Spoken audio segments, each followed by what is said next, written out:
सद्गुरू श्री ब्रह्मचैतन्य महाराज गोंदवलेकर यांचं प्रवचन 18 फेब्रुवारी. नामाविषयी शुद्ध भाव आवश्यक. ईश्वर सर्वांचा उत्पन्न करता आहे, रक्षण करता आहे, तसेच संहार करताही आहे.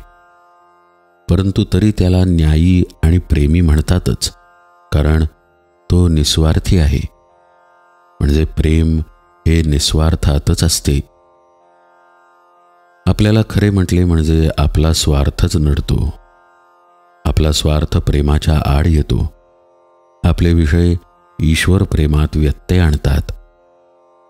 ज्या ज्या गोष्टी या प्रेमाच्या आड येतात त्यांचा त्याग नको का करायला?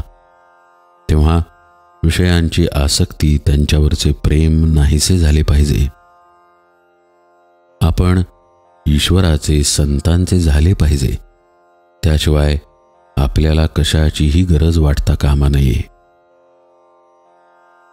एकाच मातीचा जसा गणपती बाहुले किंवा मडके होते, त्याप्रमाणे ईश्वरही आपल्या भावनेप्रमाणे होतो. म्हणूनच आपला भाव नेहमी शुद्ध आणि निस्वार्थी असावा. मुळाशी पाणी घातले की झाड वाढते, पण आपण मुळापर्यंत जातच नाही. तेव्हा भाव शुद्ध कसा होईल ते पहावे.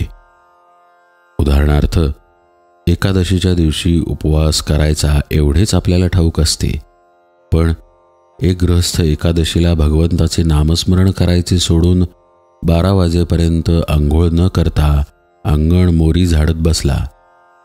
असे आमचे चुकते. थोडक्यात म्हणजे आपल्याला मुळात काय पाहिजे हेच कळत नाही.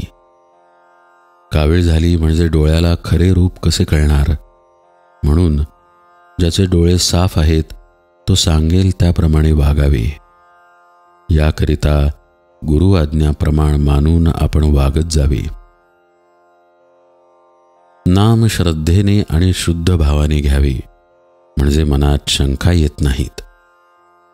या भगवंताच्या नामाची गोडी एकदा लागली म्हणजे भगवंत नाही आपल्याला सोडीत.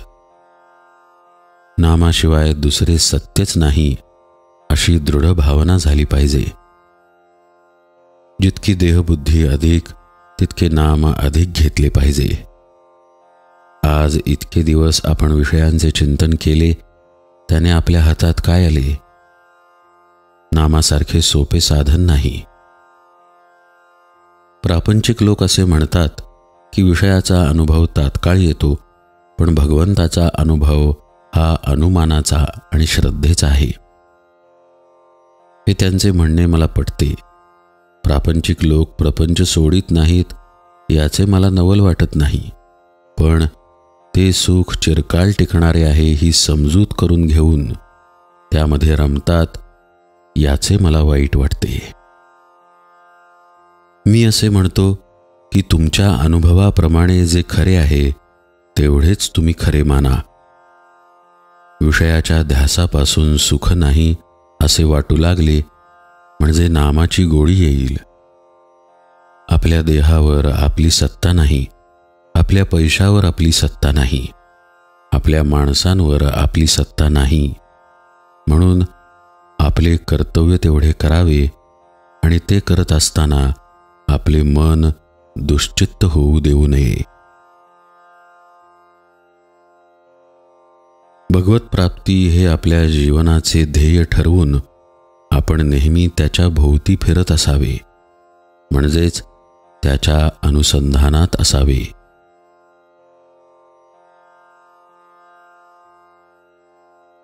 जानकी जीवन स्मरण जय जय राम.